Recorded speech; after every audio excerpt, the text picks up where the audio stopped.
చిత్తూరు జిల్లాలో కూడా ఈ రోజు ఇది 6వ చికెన్ అండ్ ఎగ్ మేళా ఫ్రీగా పెట్టిస్తున్నారు. ఈ రోజు చిత్తూరులో వచ్చి 750 కిలోల చికెన్ చేసి దాదాపు 5,200 కోడిగుడ్లతో ఫ్రీగా ప్రతి ఒక్కరికి వచ్చిన వాళ్ళకు ఈ వైరస్ లో ఎటువంటి ఇబ్బంది లేదు. మనం 130 నుంచి 150 డిగ్రీల సెంటీగ్రేడ్ లో మనం ఉడకబెట్టి తింటున్నాం కాబట్టి దీంట్లో చాలా ప్రోటీన్స్ చాలా వరకు మనకి ఇంత చీప్ గా దొరికే ప్రోటీన్స్ ఒక చికెన్ ఎగ్ లోనే దొరుకుతుంది అనేసి అని మన జాయింట్ కలెక్టర్ గారు అయితేనే వచ్చిన పెద్దలందరూ కూడా ప్రజలకు అందరికీ తెలియపరిచినారు. చాలా వాళ్ళకందరూ కూడా మా పౌల్ట్రీ రైతుల తరఫున ధన్యవాదాలు తెలుపుకుంటున్నాం. అదేవిధంగా మనకు ఫస్ట్ ఏదైనా కానీ 3 వస్తువులు కల్తీ లేని ఆహారం దొరుకుతుంది మన ఇండియాలో కానీ ప్రపంచంలో కానీ. అది ఒకటి తల్లిపాలు, రెండవది కోడిగుడ్డు, మూడవది కొబ్బరి నీళ్ళు. ఇటువంటి మనకు అతి తక్కువ దొరికే విటమిన్స్ ప్రోటీన్స్ ఉండేది కోడిగుడ్డు కానీ చికెన్ కానీ మాంసం బ్రహ్మాండంగా ప్రతి ఒక్కరూ మనం 130-150 డిగ్రీలలో ఉడకబెట్టి తింటున్నాం కాబట్టి ఎటువంటి భయాందోళన గురి కావాల్సింది లేదు. ఆ అపోహలు తొలగించేదానికి మేము చికెన్ అండ్ ఎగ్ మేళాలు నిర్వహిస్తూ ఉన్నాము. ఇంతకు మునుపు కూడా ఒకసారి బర్డ్ ఫ్లూ అనే వ్యాధి వచ్చినప్పుడు కొద్దిగా అందరూ వదంతులు సృష్టించినారు.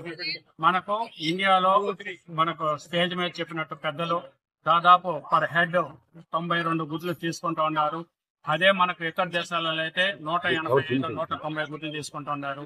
మనకు ఇంత తక్కువ ప్రోటీన్, తక్కువ ధరలో ప్రోటీన్ విటమిన్స్ దొరికే దాని వల్ల మనకు ఇక్కడ వచ్చి విపరీతంగా ప్రాబ్లమ్స్ వచ్చినప్పుడు కూడా అంటే ఈ మధ్యలో మన కోవిడ్ ఎఫెక్ట్ అయింది. కోవిడ్ ఎఫెక్ట్ అయినప్పుడు ప్రపంచంలో అన్ని దేశాలలో విపరీతంగా చనిపోయినారు, లక్షల కొద్ది చనిపోయినారు. కానీ మన ఇండియాలో మంచి పౌష్టికాహారం తీసుకునే దాని వల్ల ఇక్కడ అతి తక్కువ మందితో మనం ఆ కోవిడ్ నుంచి కూడా బయటపడినాము.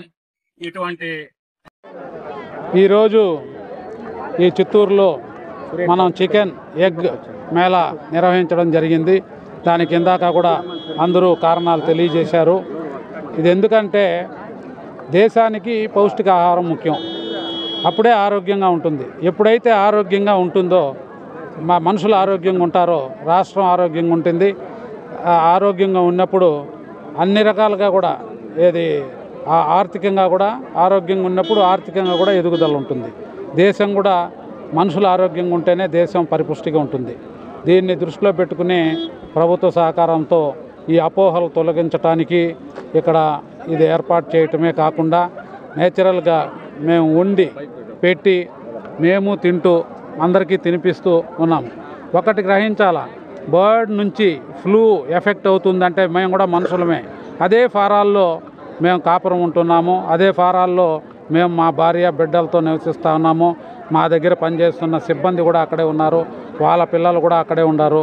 దేశంలో ఎక్కడ కూడా ఒక్కరికి ఫ్లూ అటాక్ అయిందని కానీ దేశంలోనే కాదు ప్రపంచంలో కూడా ఒకటి నిజమేందంటే బర్డ్ నుంచి ఫ్లూ వైరస్ అనేది మనిషికి సోకదు. కోడికే కాదు, ఏ బర్డ్ నుంచి కూడా. బర్డ్ నుంచి బర్డ్కి ఫ్లూ వస్తుంది, ఓకే వచ్చింది, వస్తే దాంట్లో నుంచి ఆహారం వస్తే ఏదైనా ప్రాబ్లం ఉంటుందా అనే నేచురల్గా కలిగే సందేహం. దాంట్లో నుంచి వచ్చే ఆహారం మనం అలాగే తినం, మనం వండి తింటున్నాము. ఏ డిగ్రీల్లో 120 to 180 డిగ్రీస్ సెంటిగ్రేడ్లో భారతదేశం వంట అలవాట్లు ఏంటంటే 120 to 180 డిగ్రీస్ సెంటిగ్రేడ్లో ఉడుకుతుంది. ఆ 70 డిగ్రీస్కే వైరస్ ఏదున్నా స్మాష్ అవుతుంది 70 డిగ్రీస్ ఉష్ణోగ్రతలో.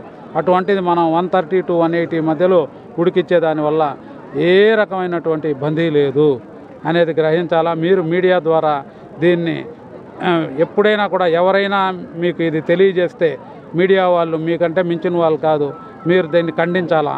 దీన్ని మాకంటే ముందు మీరు ఖండించాలి. బర్డ్ నుంచి ఫ్లూ అనేది మనిషికి రాదు.